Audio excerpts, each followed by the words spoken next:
Vadim Krishnalki is Media Center Ukraine, Ukrinform. Today we're speaking about the operative situation on the front line of Ukrainian-Russian war. Today with us, Hanna Malyar, Deputy Minister of Defense of Ukraine, Oleksiy Gromov, Deputy Head of the Head Administration of General Staff of Armed Forces of Ukraine, Oleksiy Nadtochiy, Head of Operative Administration of National Guard Administration, and Viktor Vitovetsky, Director of the Department of Organization of Events of Civil Defense of Rescue Service of Ukraine. Ms. Hanna Malyar, we start, and all are interested and curious about the situation and are concerned about the situation of Vinnytsia. What you can comment on this, please explain what you have for today. Would like to greet with a phrase of good day, but regretfully we don't have good days recently. And we all understand that Russia continues war against civilian Ukrainians, continues killing our children, and today's strike in Vinnytsia is the one more evidence of genocide against Ukrainians. Russian Federation, in the eyes of all the world, has finally become a killer state, and such country has no room in our world in the 21st century. Regretfully, they are killed and wounded, and that information in detail will be informed by the General Staff of Armed Forces. For 141 days, as the war lasts, to defend our country and to reach the victory is the goal of all our Ukrainian nation that we on a daily basis we bring closer. Each one of us, here and abroad, on the battlefield, on economical and political and informational front lines, everywhere, has to be bound by a single goal. Our main force and the most efficient weapon is not to get the fatigue to defend our country and to be united for victory.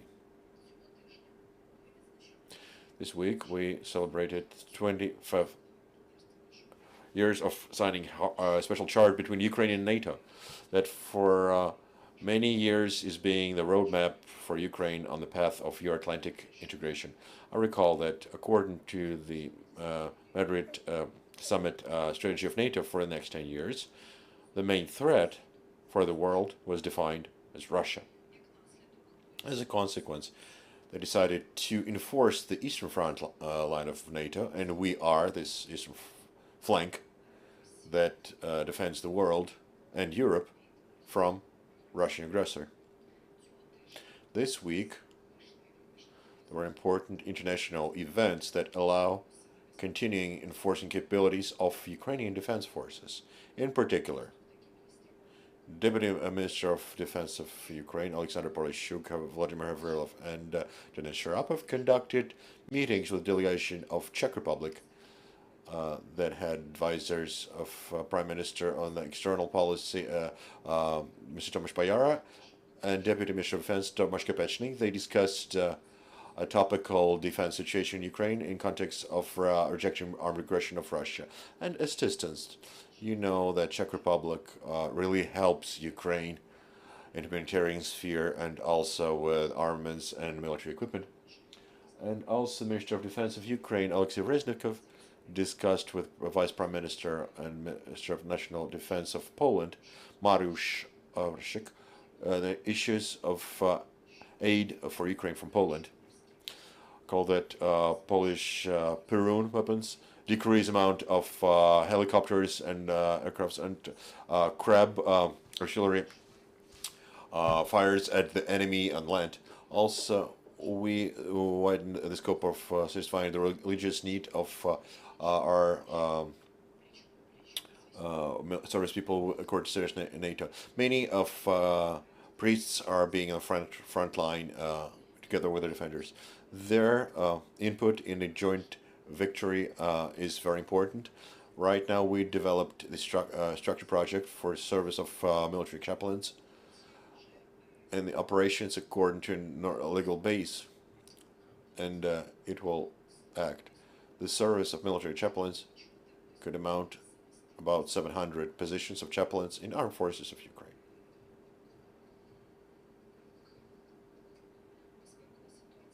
Security situation around Ukraine is difficult but controlled, and according to data of Administration of Intelligence, Russian occupants continue enforcing the administrative police regime on temporarily occupied Ukrainian territories. The majority of occupied settlements, they widen the patrolling with armed forces of Russian Federation with additional roadblocks on occupied territories, temporary occupied territories. There's increased amount of searches of our civilians that are forced to stay there, searches in the places of their residence and in civil places. During searches,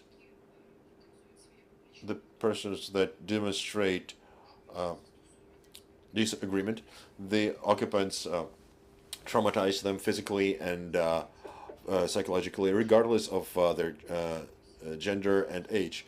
This way, Russian occupants try to press the atmosphere of total fear and forcing the civil population of temporary occupied territory of Ukraine to call a collaboration with the Russian occupant administration. In particular, to increase the amount of receiving Russian passports, occupants threaten and blackmail and psychologically impact our civilians. Today, occupants plan to force integrate medical sphere on temporary occupied territories, meaning integrate to Russian standards, and also try to integrate educational processes on temporary occupied territories to Russian standards, and try to do this before 1st of September. But we are aware that the majority of education institutions that are on the temporary occupied territories, they disagree to occupiers' terms and refuse to collaborate with them. Russian occupants try to bring in the employees for the openings that they cannot fill in the educational sphere from Crimea, from so-called Donetsk Republic, and also our temporary occupied territory, and from Russian Federation. Here, what's remarkable that the citizens of Russian Federation, they don't hurry to go work on the temporary occupied territory, so there is a lack of personnel. They don't hurry because they're afraid of shelling. At the same time, we know that some of our citizens, they agreed to collaborate with occupants and agreed to take positions in so-called administration bodies. But occupants, as they fill those positions with Russian Federation citizens, they get rid of the traitors and they just fire those traitors. And that process is going on in Kherson and Melitopol. I want to address the Ukrainians that are right now on temporarily occupied territories, because our goal is to free our occupied territories, all of them. So I address you. We are a member of each village and of each settlement and city, and we're working to free our people and our territories. All of you who has the ability, speak to the people on the occupied Donbass, South and Crimea. Ukrainian defenders will come and free our Ukrainian territories.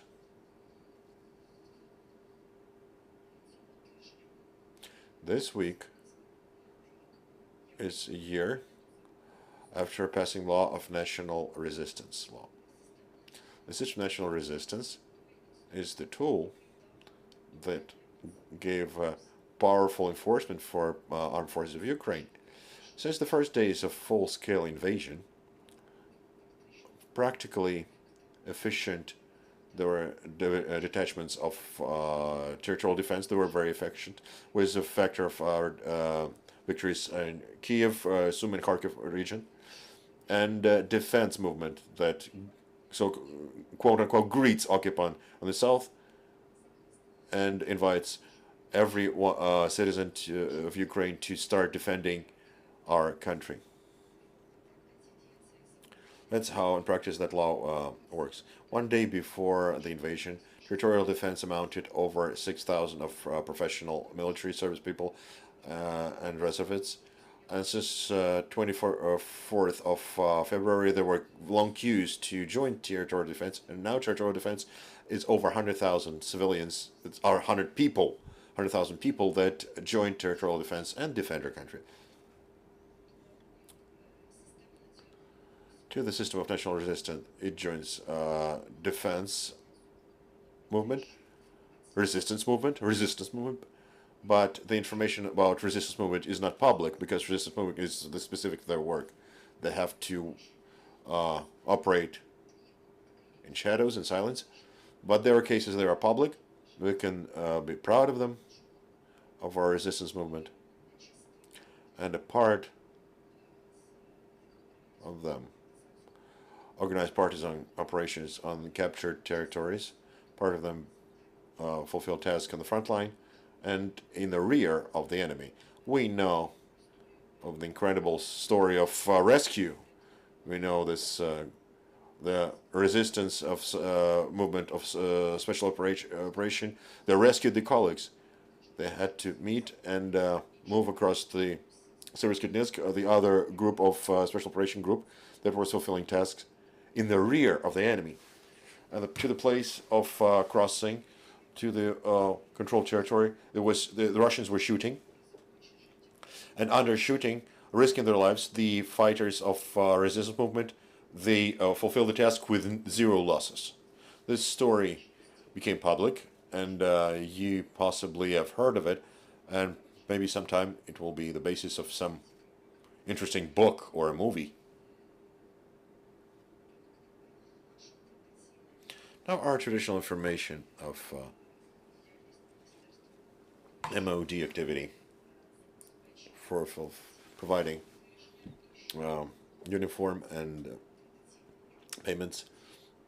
It's traditional block from 7th to 13th of July to provide detachments of armed forces to Ukraine. The MOD transferred over 30,000 of bulletproof vests, over 16,000 helmets, over 14,000 pairs of footwear, and over 7,000 sets of uniform. In the closest future, according to concluded agreements, we expect to the armed forces to be transferred personal protection equipment of bulletproof vests, over 7,000 and 19,000 of helmets. All that is transferred centralized to via logistics systems of armed forces of Ukraine, and then it's divided by the command of armed forces. Also, we prepare to winter, and we transfer supplies to the warehouses, winter clothes, winter uniform. Those who track our briefings and the dynamics of figures, they can see that this week, next the previous week, we have twice more bulletproof vests, but more uniform. That's related to the counts and how it reflected in the books, because we reflect only the amounts that are accounted. When the batches are accounted and some of the paperwork is still in progress, we'll officially see them in a day or two. Overall, we contracted a lot more than 1 million of sets of uniform, and we have to see a lot of dynamics of supplies of uniform next week. And I want to mark that MOD analyzes the procedures of certification and account of items that we procure, and our goal is to account practical experience during martial law in order to set necessary requirements to certification of those items. Overall, our priorities are the same. The main task is to provide rhythmical supplies. We keep talking about it, to tackle the needs and to make a resistance stock for armed forces. Yesterday we had stock reserve over 20,000 of bulletproof vests that the command can direct regarding the needs. Next to May or April, you can see the progress, which is evident. Regarding financing, it happens according to plan. Payments are timely, and they are paid in July for June. And we notified previously that MOD financed 100% to military units of salaries. It's called so-called peacetime money, or for the rank also, and for years of service. In the second 10 days, it's additional payments from 30,000 hryvnia to 100,000 hryvnia for participation in combat. We'll see the final results in a week. And in July for June, MOD planned to transfer to the armed forces over 4 billion of hryvnia for salaries. And MOD formed a series of groups of employees that consult military units, because actually there are single cases when due to improper paperwork, there could be lags in payments in separate cases, in separate military units. So, and I want to mention that MOD also, for several months, we conduct payments to the families of perished soldiers. We will not say any figures, and I want to say that the amount of perished people is the state secret during the martial law. It's has military purpose, and the enemy does not have to know the figures and use them for their capabilities. Therefore, using the opportunity, we address the civilians and civilian initiatives that try to publicly set their figures, thinking that somebody deliberately hides them. It's not so. Don't work for the enemy, and don't disclose those figures until the end of the martial law.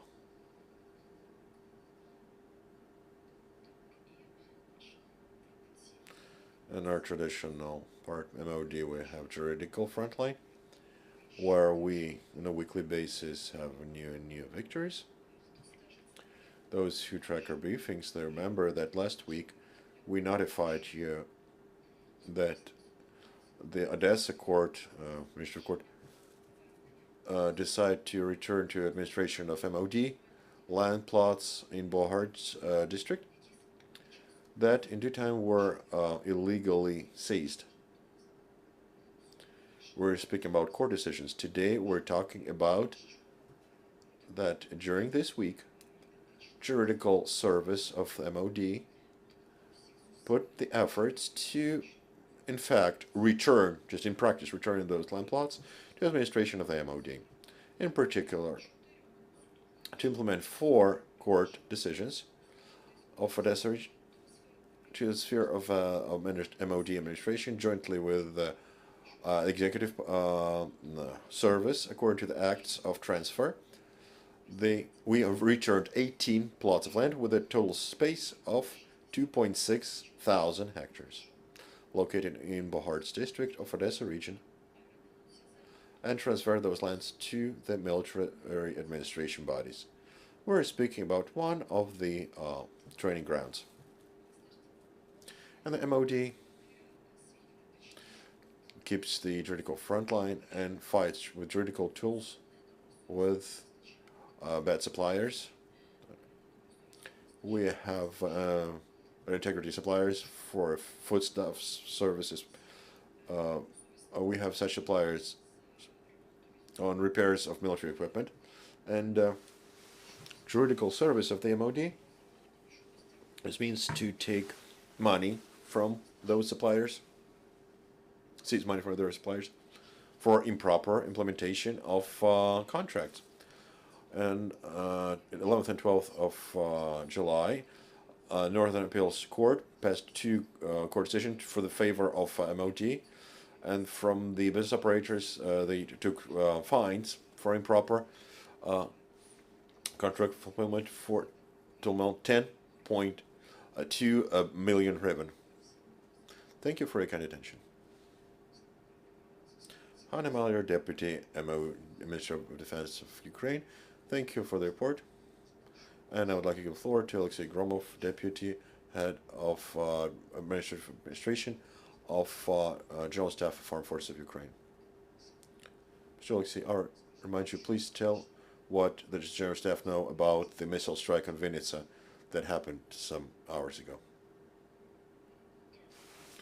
Yes, today enemy conducted a missile strike on Vinnytsia. Registered stroke of 3 caliber missiles. 2 missiles were downed by our anti-aircraft forces near Rokny settlement. Also in the night at 1 a.m., the enemy struck from MLRS on settlements Bashtanka, Nikolaevsk region. They shot 5 rockets that hit civil infrastructure. In the night also, the enemy at 5 a.m.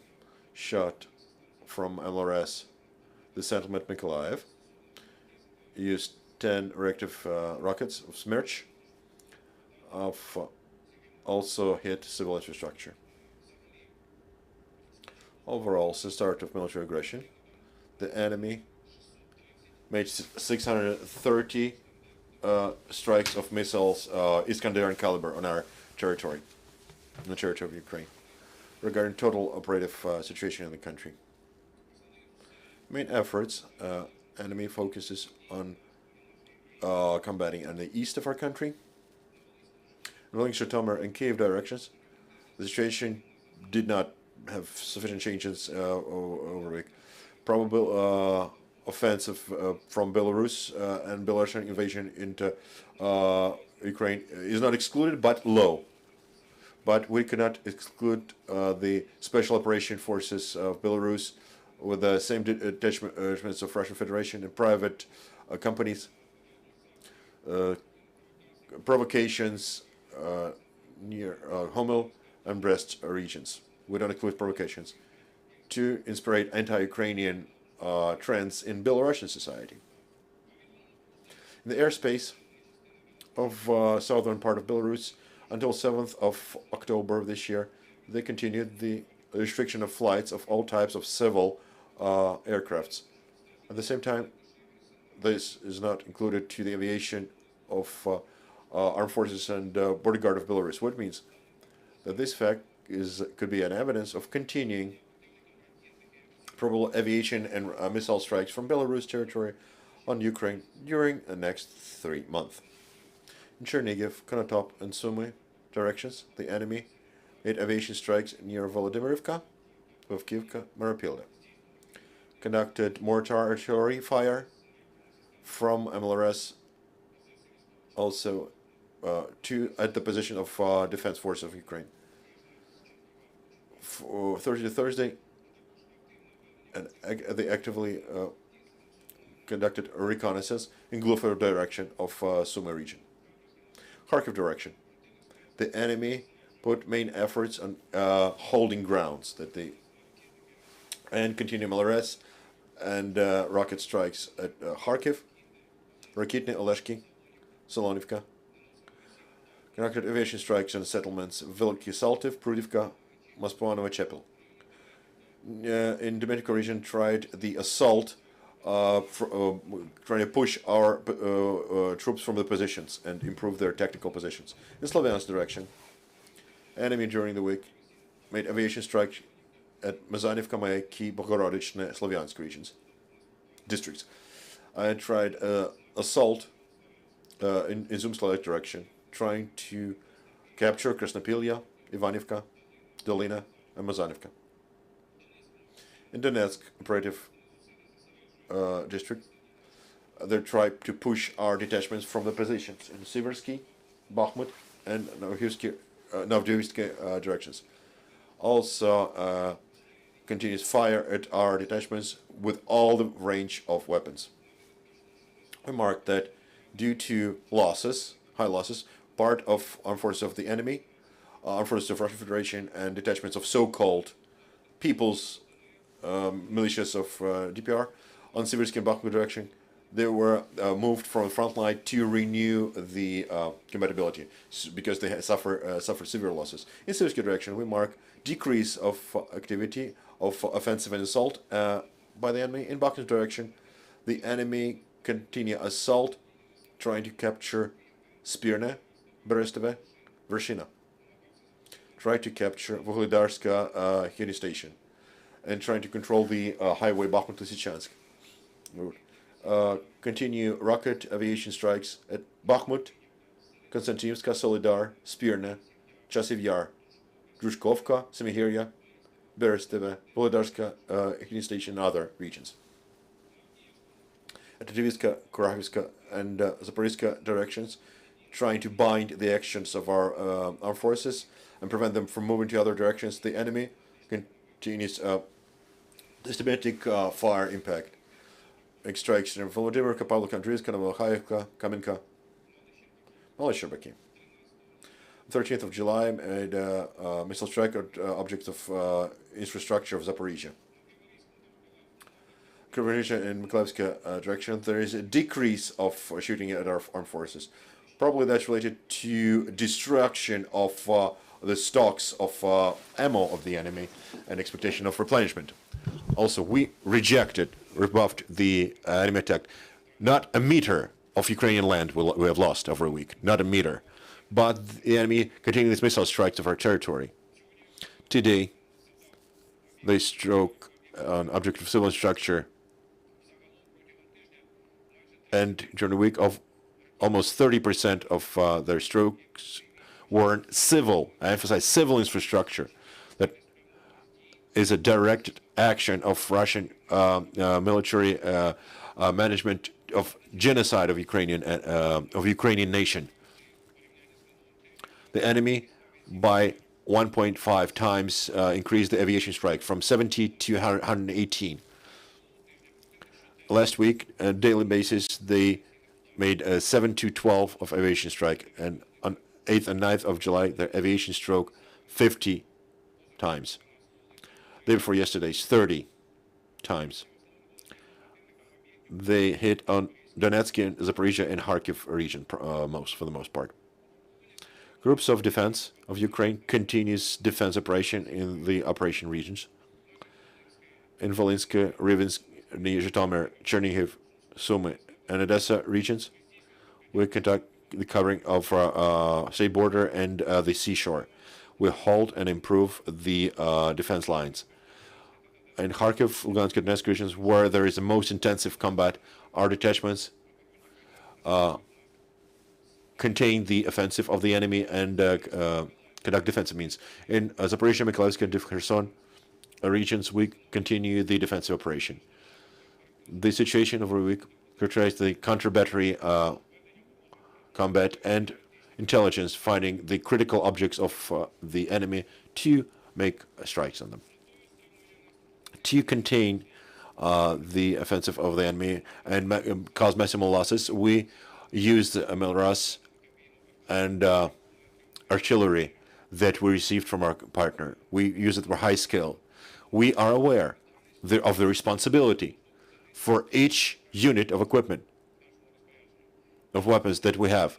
As the head of the armed forces mentioned, we will not allow every single item of that to happen in the arms of terrorists. Also, on Lores, we use 155 millimeter ammo smart with self-aimed elements that hit almost 30 armed objects of the enemy.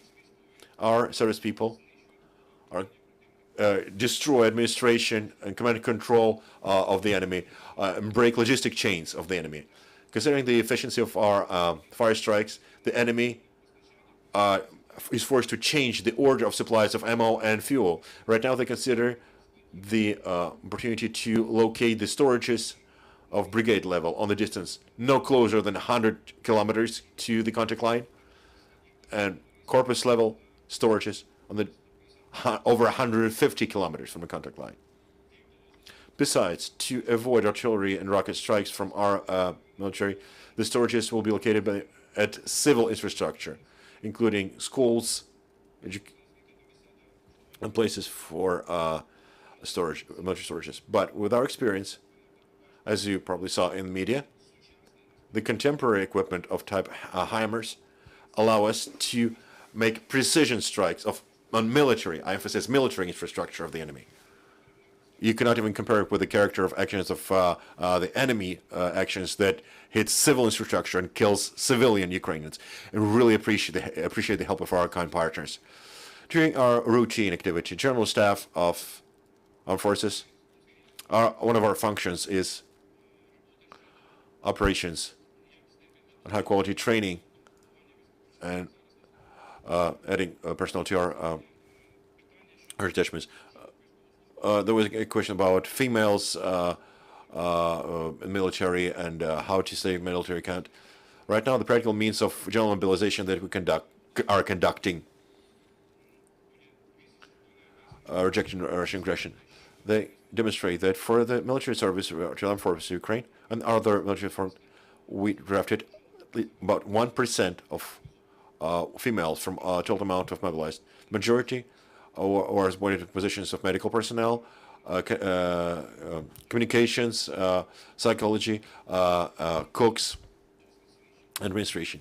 So the experience demonstrates that today the state has no necessity to drastically increase the females on the military count. But at the same time, for armed forces, we need specialties and specialists in medicine, radio, communications, and food technologies. Administration of personnel and general staff process some proposals to change to legal act in particular on the military that females that have military specialties, they are if they agree to it, they are put on the military account if they agree to it. Also initiated the changes to the order of Ministry of Defense of Ukraine regarding the profile. Also, this order, right, since 1st of October, taken to the military account, to the military register, the females that have those specialties. Considering the big amount of IDPs, in particular of females, they also propose to make changes to this law, so that the start of taking females to the military account.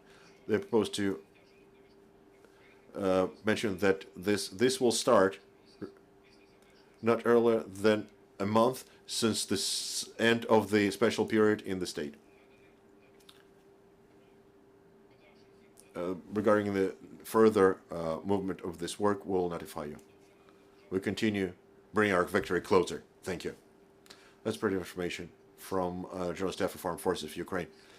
Oleksiy Gromov with us, Deputy Head of the Main Operative Administration of General Staff of Armed Forces. Thank you.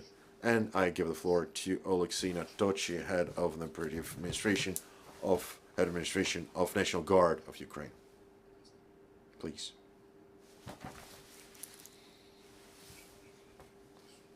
Dear all, role and mission of National Guard in rejecting the aggression of Russian Federation for today.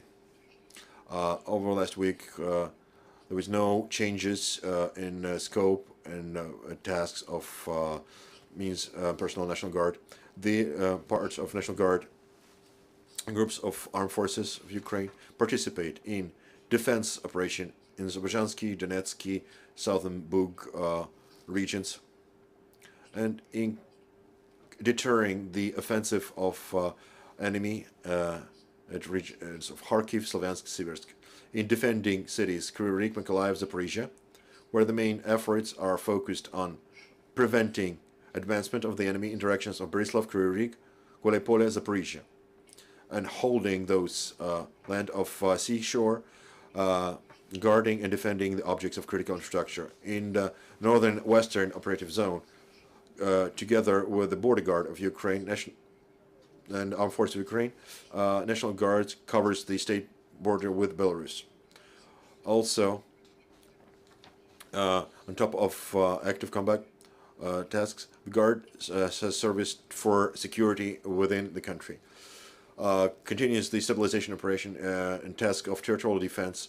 At that same time, the main focus is on guarding and securing the important state objects, consulates, state bodies, institutions, and critical infrastructure object.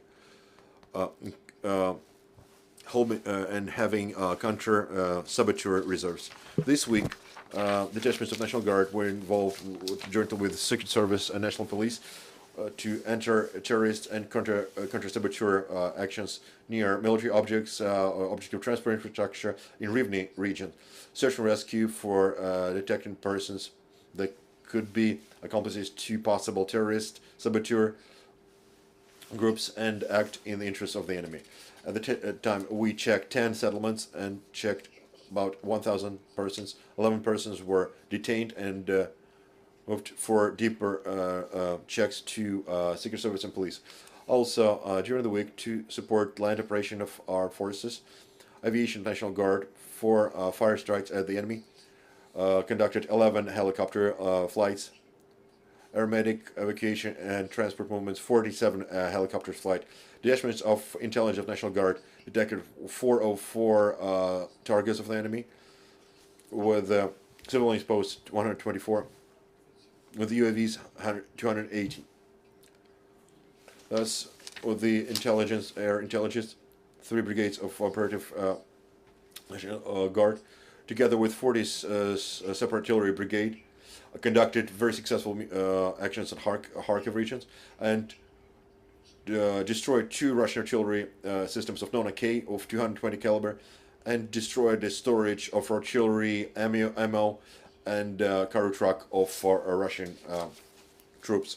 Diver groups continued demining of Kiev region, searched 13.5 square kilometers, Dnipro.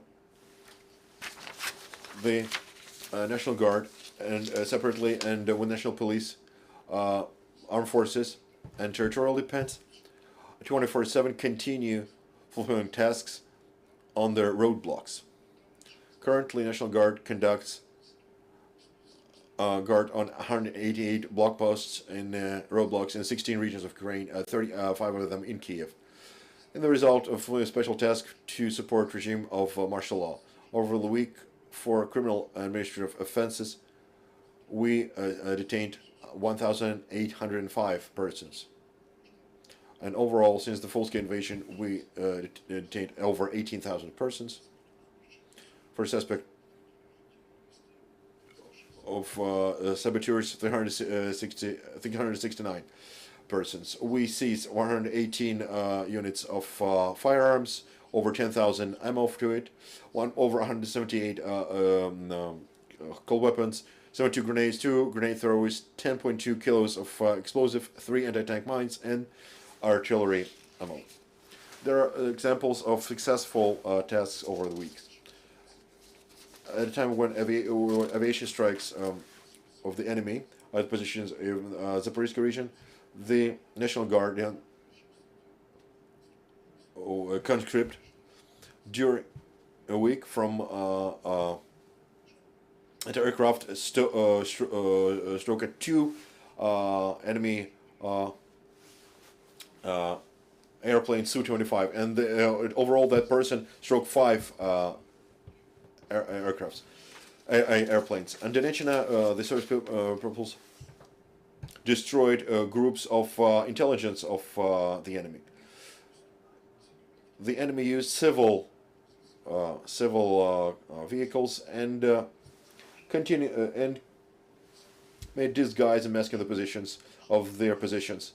But Guardians found those positions and, waiting for a convenient moment, made artillery strikes on those positions and destroyed the enemy and their equipment.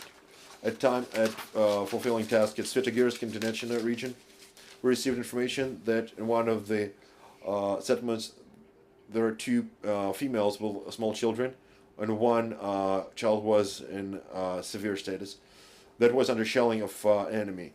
But personnel from battalion of battalion of Ukrinform. They made cover and evacuation of those civilians. With thanks of the actions of our service personnel, the rescued and evacuated those females with children.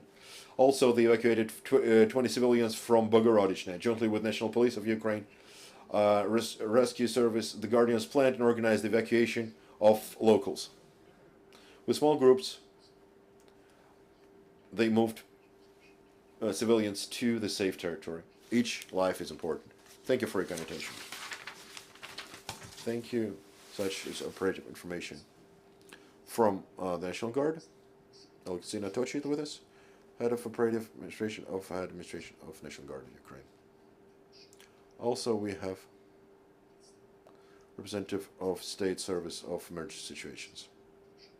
Please, Viktor Vitovetsky, Director of Department of Organization of Civil Defense of the Rescue Service. Please start with Vinnytsia. What are the consequences of strikes? Dear all, at 2 o'clock, due to missile strikes in the center part of Vinnytsia, we have 20 killed and three of them are children. For medical aid, addressed 90 persons. Out of them, over 50 were hospitalized. 2 of them are children, and 34 persons are severely wounded. There is liquidation of the fire on the roof of the officer building, 3-story building. The surface is 150 square meters. And cleaning the debris of Yubileni. And the consequence of missile strike damaged over 55 houses of different purpose, and 40 vehicles.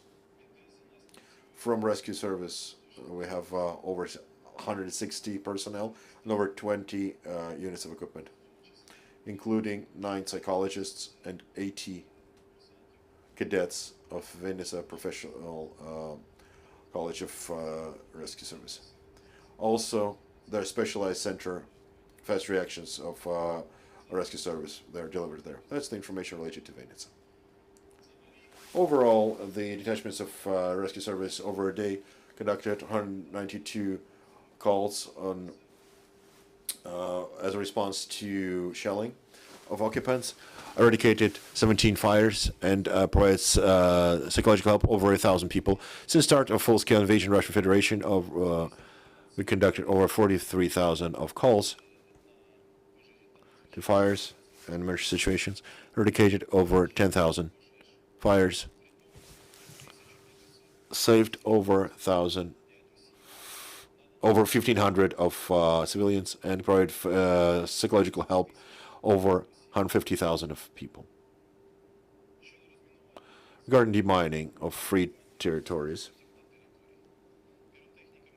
EODs of our service conducted 150 engagements and destroyed over 56 of ammo and search territory of 60 hectares. We destroyed over 160,000 of explosives since start of the full-scale invasion, including 2,000 of aviation bombs. Cleaned the territory over 64,000 hectares. And potentially contaminated by explosives is the territory, was over 220,000 square kilometers. It's over 20 million hectares.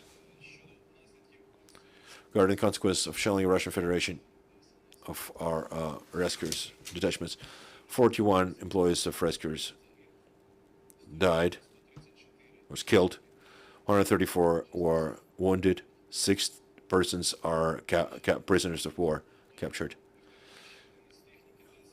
Destroyed over 6 units, 240 buildings were attacked, and 50 of them are completely destroyed. That's operative information from our service. I would like to stop on the issues that is entering the training for new study years, preparation for the new study year. Upon the order of the Prime Minister of Ukraine, the commission was created by local municipalities and local administrations. Those commissions are comprised by the rescue service for consultancy and methodological aid for cover and for shelter for children in the educational institutions. Right now, the situation is following. For 5th of July information, we have understanding where there will be shelter for 30%, about 30% of children and personnel of educational institutions. The work is ongoing. The time frames. For the start of August, we have to understand the full picture for education institutions. This work is ongoing. Each commission as a representative of the rescue service and the status of those shelters and a possibility to equip them and use them for you is on ongoing control. In parallel, we conduct work on searching the territory and premises of schools, kindergartens, for possible explosives. Special attention is paid to the issue of territories that were freed from the occupants.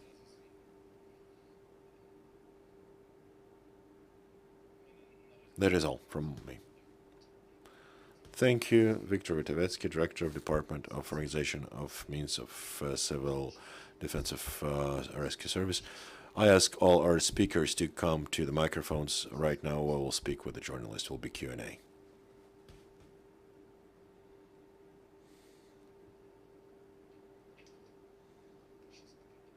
First question, please. Olena Litvinova, Radio Svoboda, Belarusian Service. I have a question to MOD and General Staff. Coming back to the events in Lysychansk, when 4 combatants of Belarusian regiment of Kosciusko-Kalinovsky and 2 became POWs. I would like to define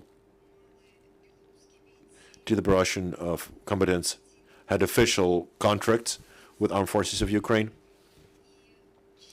and will they be included to the exchange lists? The 2 citizens of Belarus, the 2 prisoners of war.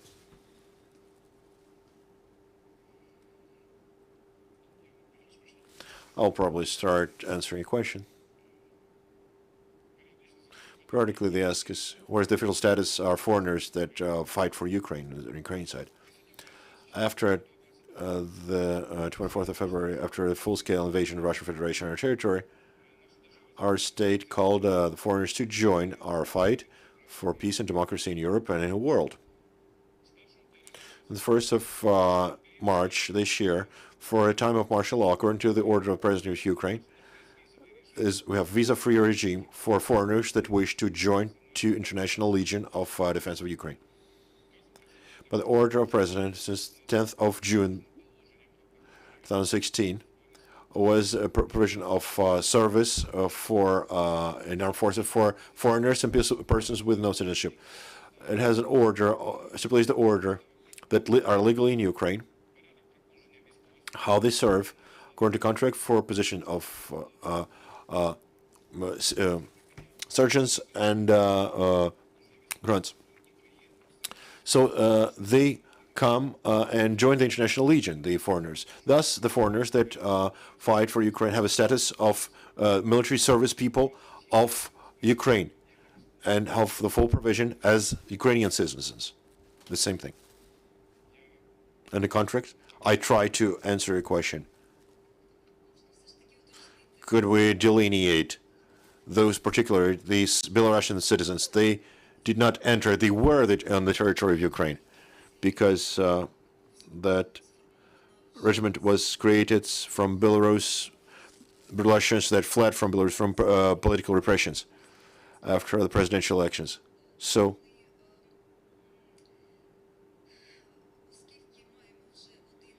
we have one case when in so-called LDPR they made sentences for death sentences to POWs, foreign POWs that for fighting for Ukraine. How would those two citizens of Belarus, if they have no contracts with the armed forces of Ukraine, how would Ukraine be able to help them or save them from captivity and return them to the territory of Ukraine? Thank you. I'm a service person and representative of our General Staff, but I also serve in the head administration that is directly responsible for combat. Regarding signing or not signing the contract is the head administration of personnel. But I'm convinced that our service personnel that serve in General Staff act according to the legislation. Regarding your question, I will have an opportunity to speak with talk to the personnel, and in the close future I will be able to answer in more detail to your question.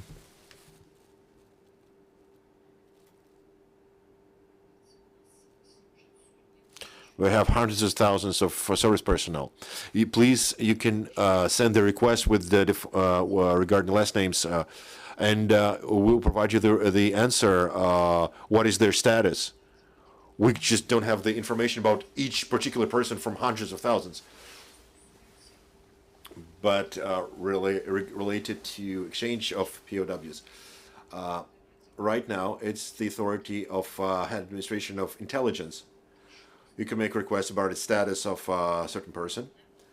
And for numerous times, we made it public with all the media, in particular on Marathon, TV Marathon, and our internet resources, the contacts, where and how you can find out of people who either are missing, or if you know they're captured, you know you can find out their status.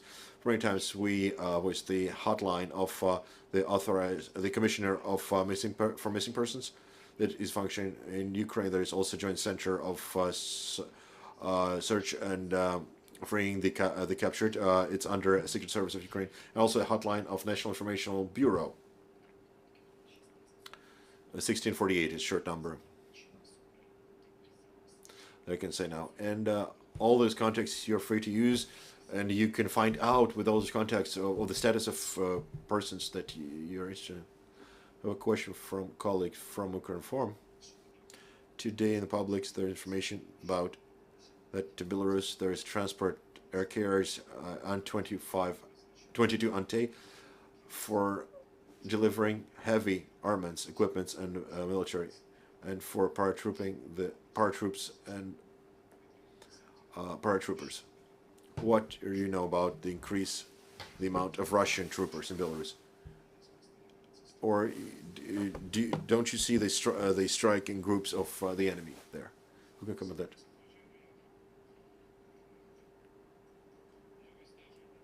We keep a close eye, and our intelligence keep a close eye on the movements of the enemy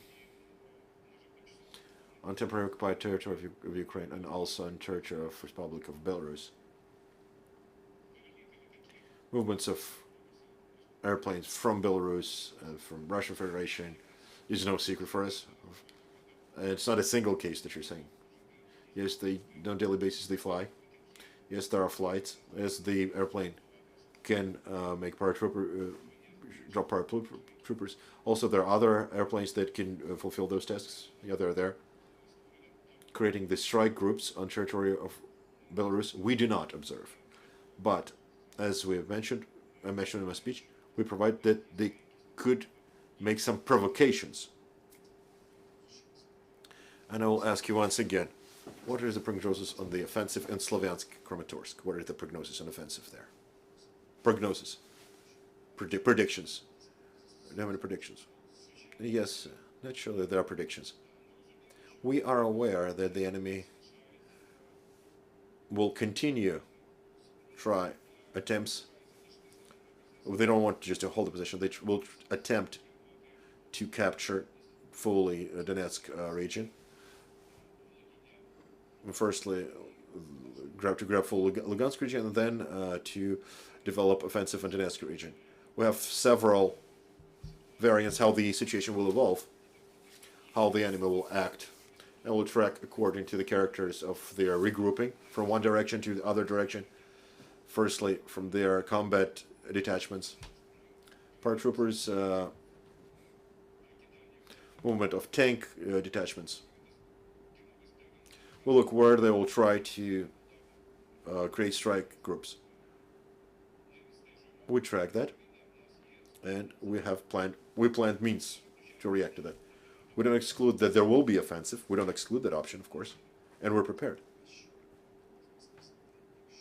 What can you say, if you can share something about how we prepare to freeing the South? Freeing the South. Preparation is active not only for freeing the South, but for freeing the whole territory of our country. We're actively, I want to emphasize actively, using the armaments that are kindly provided by our partners. Daily basis, we decrease the offensive potential of the enemy. Firstly, we want to stabilize the situation. Step one, parity in our means of fire strikes. We decrease the potential of the enemy. We destroy their logistic chains, their ammo we destroy. The enemy understands that. They try to be smartest, but as armed forces are open to the community, that also the enemy storages of ammo are open to HIMARS, and we will destroy those storage. And we will do that on a daily, nightly basis. Well, thank you for the great news that lately happened on a daily basis in a big amounts. Thank you. Naturally, we'd be very happy if we had a range of armaments that allows us an opportunity to strike in more depth in enemy. But we have what we have, and it has a powerful impact on the enemy. And Hanna, today you were called about negotiation with Czech Republic in the news. The intensity of aid does not drop, and what we're saying is happens rhythmically and in a due order, where we can publicly open it. We do this, agreeing with our partners, of course, aligning with the partners, of course, because some of the partners do this. They wish to do it publicly. Some of the partners want to help Ukraine very cautiously and unpublicly.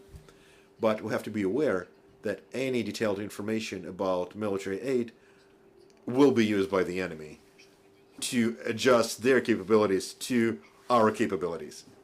So, more than we publicly disclose, we won't. But I think we all noticed in media this wave of so-called reports about HIMARS.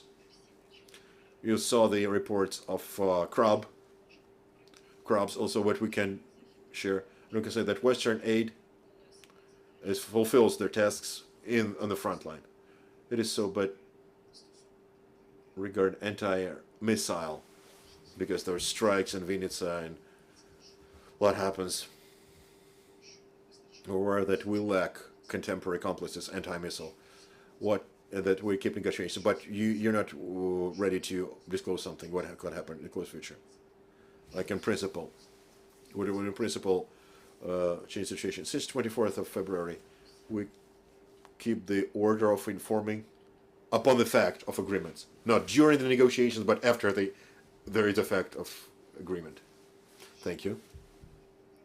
The deblocking of Black Sea and Dunai throat, how they impacted the transporting of grain and other cargoes. Who could share the information?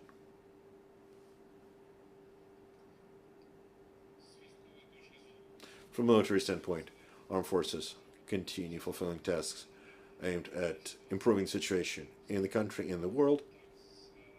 Thus, currently, there's consultancies and all the practical means regarding providing opportunity for navigation in Dunai River regarding overall situation on the coast, on the shore, and equatorium of Black Sea.